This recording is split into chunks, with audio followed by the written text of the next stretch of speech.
Un vent nouveau souffle sur Sarajevo, celui de la première génération de l'après-guerre. S'il dénonce l'immobilisme du gouvernement tripartite imposé par la communauté internationale, les jeunes adultes de Bosnie s'approprient l'avenir de façon proactive au sein d'associations engagées comme Mounia, qui promeut les échanges universitaires internationaux et les stages à l'étranger.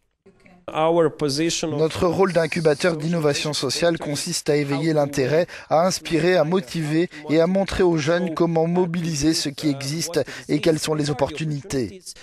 Une génération bien décidée à faire valoir ses droits. À mon avis, les droits de l'homme sont piétinés tous les jours à différents niveaux. Je pense que beaucoup de gens, pas seulement en Bosnie mais en général, n'ont pas conscience de tous leurs droits et je ne pense pas qu'ils veuillent vraiment faire l'effort de prendre connaissance de leurs droits.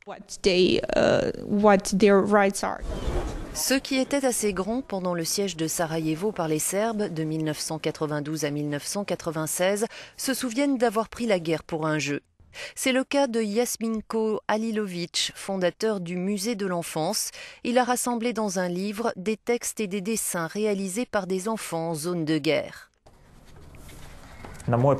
Quand j'ai lancé un appel pour réaliser ce livre, près de 1000 personnes de 35 pays différents ont voulu contribuer. Cela a donné une mosaïque de brefs souvenirs qui permettent de comprendre ce que c'est que grandir dans une zone de guerre.